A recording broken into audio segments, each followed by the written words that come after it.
Hello నమస్తే, welcome to నవచైతన్యం news. Morning న్యూస్లో ప్రధాన పత్రికలో వచ్చినటువంటి హెడ్లైన్స్ అయితే మనం చూద్దాం.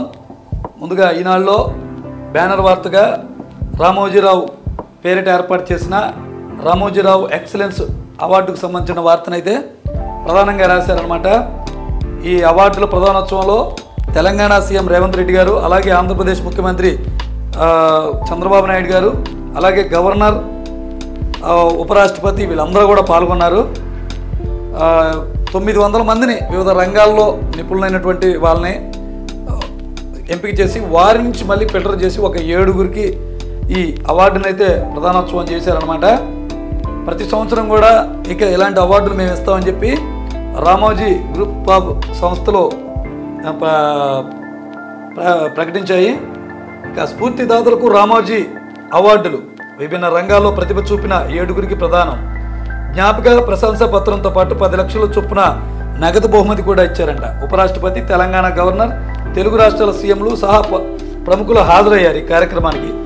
ఏటా అవార్డుల ప్రదానం చేస్తామని రామోజీ గ్రూప్ ప్రకటన కూడా ప్రకటించిందనమాట. రామోజీ ఇంగ్లీషు, తెలుగు టు తెలుగు నిఘంటువులు కూడా నిన్న ఆవిష్కరించారు. ఇక ఆయన్ని పలువురు ప్రముఖులు కూడా కొనియాడారు. ఈ సందర్భంగా రామోజీరావు జాతి నిర్మాత, సమాజాన్ని రక్షించడమే ఆయన జీవన విధానం అంట. వారి జీవితం, సిద్ధాంతం, విలువలు భవిష్యత్ తరాలకు ఆదర్శం అంట. ఈ అవార్డులు రామోజీ విశిష్ట వ్యక్తిత్వానికి నివాళి అంట. రామోజీ ఎక్సలెన్స్ అవార్డుల ప్రధాన కార్యక్రమంలో ఉపరాష్ట్రపతి సిపి రాధాకృష్ణన్ ఈ వ్యాఖ్యలు చేశారు. అలాగే ముఖ్యమంత్రి చంద్రబాబు నాయుడు గారు రామోజీరావును ఉద్దేశించి మాట్లాడుతూ, ప్రజాపక్షాన నిలిచిన యోధుడు రామోజీ అంట. నమ్మిన సిద్ధాంతం కోసం బలంగా నిలబడ్డాడంట ఆయన. జ్ఞాన్పీర్, పులిట్జర్ల రామోజీ అవార్డులు నంబర్ 1గా వెలుగొందాయి. అలాగే ఏ కష్టం వచ్చినా ఆయన్ను తలుచుకుంటే అధిగమించే శక్తి వస్తుందంట. ఇది రామోజీరావు గారిని తలుచుకుంటే. అలాగే ఎక్సలెన్స్కు ప్రతిరూపం రామోజీ, ఏపీ సీఎం చంద్రబాబు. అలాగే రామోజీరావు ఒక పేరు కాదు, ఆయన ఒక బ్రాండ్ అంట. ప్రతి రంగంలోనూ తనదైన ముద్ర వేశారు. రామోజీ సంస్థలు తెలంగాణకు గొప్ప గౌరవాన్ని తెచ్చిపెట్టాయంట. తెలంగాణ సీఎం రేవంత్ రెడ్డి ఆయన మాట్లాడుతూ ఈ విధంగా చేశారు. ఇక అదేవిధంగా మరొక వార్త మనం చూసుకున్నట్లయితే, అలాగే మన దేశ ప్రధాని నరేంద్ర మోదీ కూడా ఆయన కూడా ఫిట్ చేశారు. ఎక్సలెన్స్ అవార్డులతో ఘన నివాళి, పురస్కార గ్రహీతలకు అభినందనలు తెలుపుతూ ప్రధాని మోదీ సందేశం కూడా విడుదల చేశారంట ఈ సందర్భంగా. ఇక అలాగే శ్రీవారి అర్జిత సేవ 18న ఫిబ్రవరి టికెట్ల కోటా విడుదలంట. 25న 300కు ఎస్ఈడి టికెట్ల కోటా అంట. ఇక అనగానే వర్గాలకు అత్యున్నత స్థానం, రాజ్యాంగం చలవే, నేను ఈ స్థానంలో ఉండటమే అందుకు నిదర్శనం. పరిస్థితులకు అనుగుణంగా రాజ్యాంగంలో మార్పులు. సుప్రీంకోర్టు ప్రధాన న్యాయమూర్తి జస్టిస్ బిఆర్ గవాయ్, హైకోర్టు న్యాయవాదుల సంఘం ఆధ్వర్యంలో సన్మానం. పాల్గొన్న CM Chandrababu, high court chief justice Thakur. నిన్న రాజ్యాంగం ఏర్పడి 75 అంటే రాజ్యాంగం అమల్లోకి వచ్చి 75 సంవత్సరాలు గడిచిన సందర్భంగా న్యాయవాదులందరూ కూడా ఒక చిన్న సన్మాన కార్యక్రమం ఏర్పాటు చేశారు మంగళగిరిలో.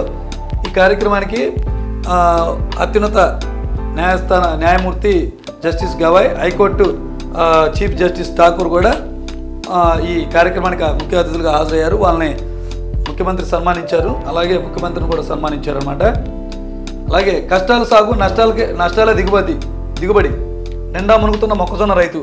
భారీ వర్షాలతో దెబ్బతిన్న పంట, ఆపై ధరల్లోనూ కోతేనంట. కొనుగోలు ప్రారంభించని మార్క్ ఫెడ్ ఎకరాకు 10 నుంచి 14 వేలు నష్టం వాటిల్లిందంటూ రైతులకు సంబంధించినటువంటి వార్తను ప్రధానంగా రాశారు. అలాగే ఆంధ్రజ్యోతిలో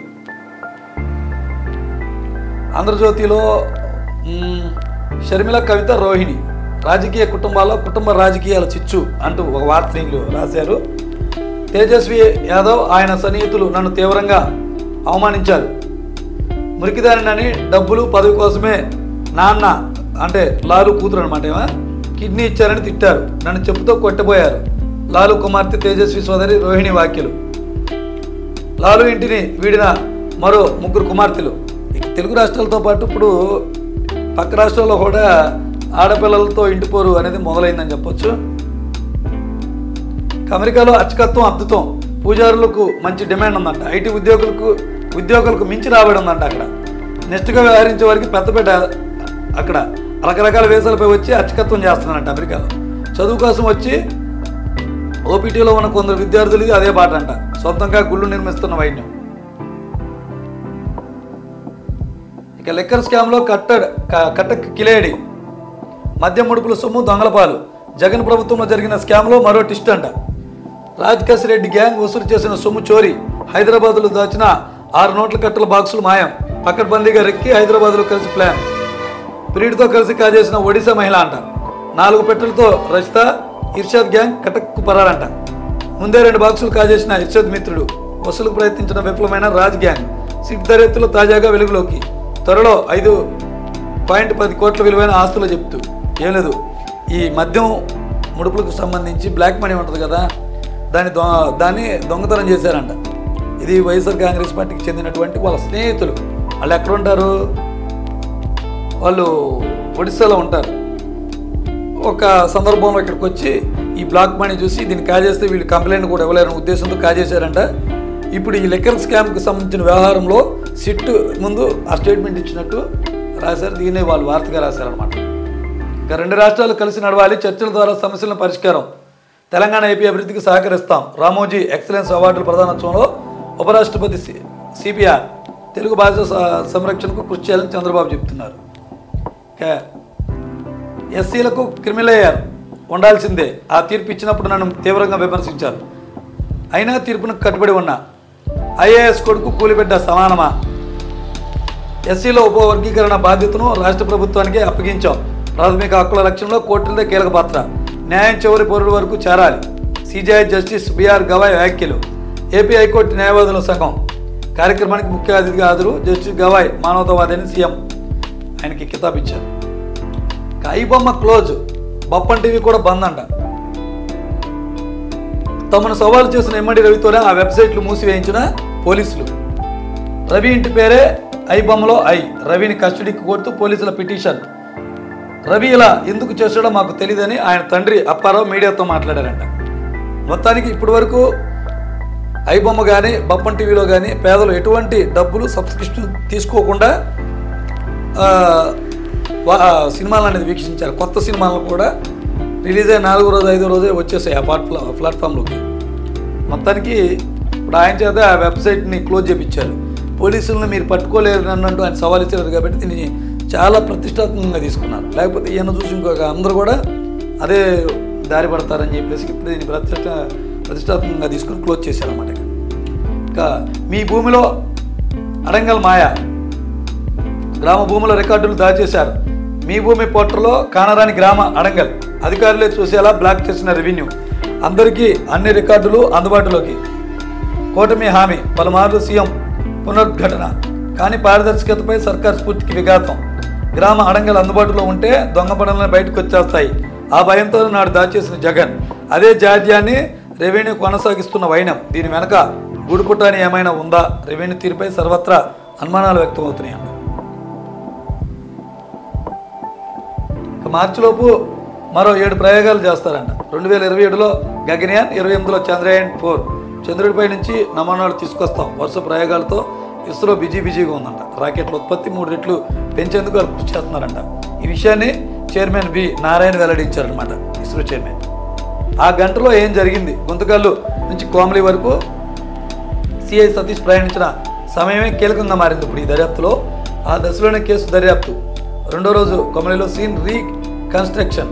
కదులుతున్న రైలు నుంచి బొమ్మను తోసేసి పరిశీలించిన పోలీసులు. A1 పక్క బోగీలో పాత నేరస్తుడు. వివిధ బోగీలో ప్రయాణించిన 13 మంది. ఆ కోణంలోనే విచారిస్తున్న పోలీసులు. పరికామానికి సంబంధించినటువంటి సిఐ మోడర్ విషయం వార్తని రాశారనమాట.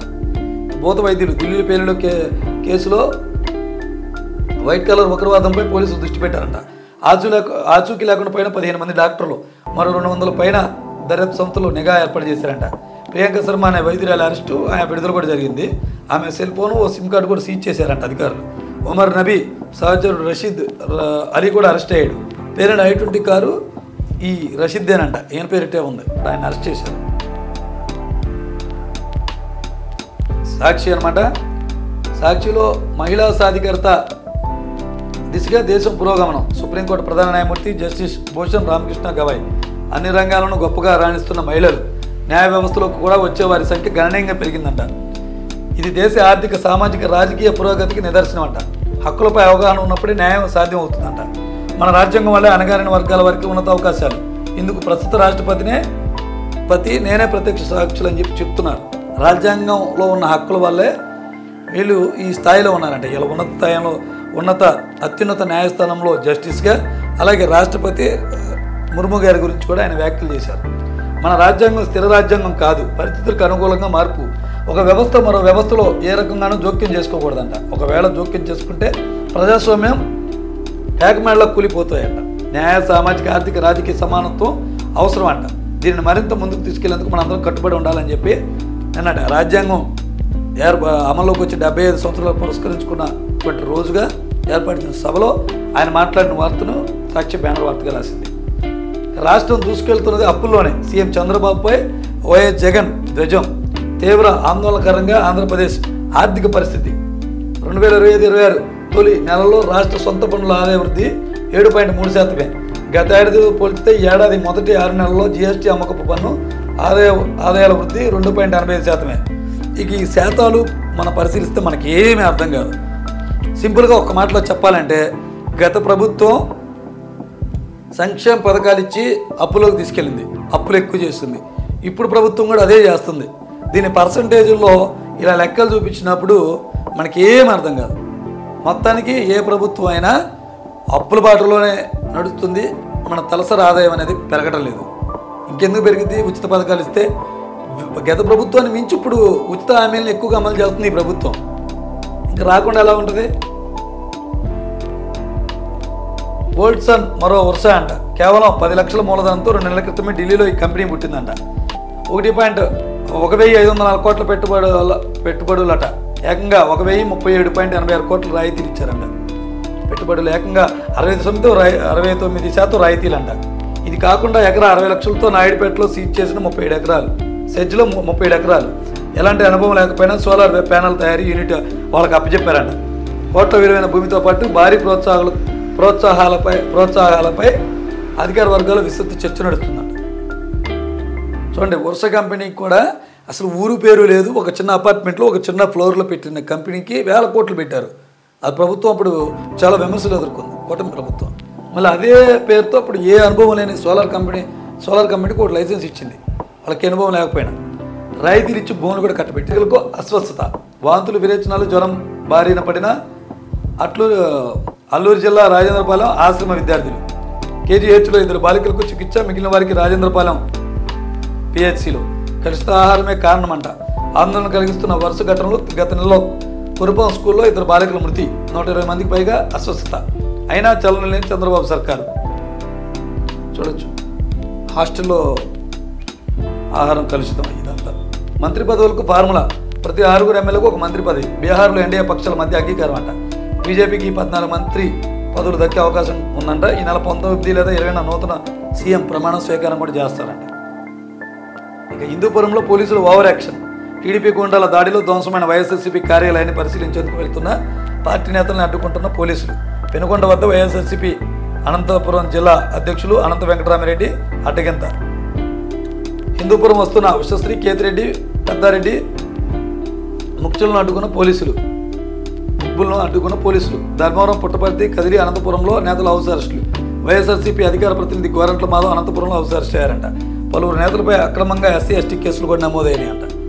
హిందూపురంలో వైఎస్ఆర్సీపీ కార్యాలయంపై తెలుగుదేశం పార్టీ కార్యకర్తలు దాడులు చేసి ఆ కార్యాలయ ఫర్నిచర్ అంతా కూడా ధ్వంసం చేశారు. గతంలో టీడీపీ కార్యాలయాన్ని మంగళగిరిలో వైసీపీ శ్రేణులు ఏ విధంగా ధ్వంసం చేసినాయో ఇప్పుడు కూడా అదే పరిస్థితి ఎదురైంది.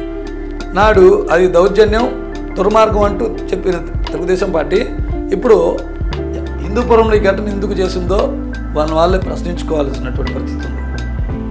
ఆ మాటలు దారుణం, దుర్మార్గం. స్టీల్ ప్లాంట్ కార్మికుల పని చేయకపోవడం మీరు చూశారా? చంద్రబాబు వ్యాఖ్యలపై ఉద్యోగ కార్మికుల నాయకులు ఆగ్రహం వ్యక్తం చేస్తున్నారు. విశాఖ ఉక్కుపై ఎన్నికల ముందు ఏం చెప్పారు, ఏం చేశారు? విశాఖ ఉక్కు ఉద్యోగి సగటు ప్రొడక్టివిటీ 785 టన్నులు, సైట్లో అది 629 టన్నులే.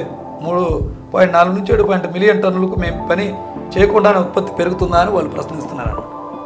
ఇది చంద్రబాబు నాయుడు గారు నిన్న స్టీల్ ప్లాంట్ ఉద్యోగులకు ఉద్దేశించి ఒక వార్నింగ్ ఇచ్చారు. దానికి ప్రతిఘటన అన్నమాట ఇది. దళితుల భూములపై పచ్చ గద్దలంట. శ్రీకాళహస్తి ఎంఎం వార్డులో టీడీపీ నేతల కుతంత్రం.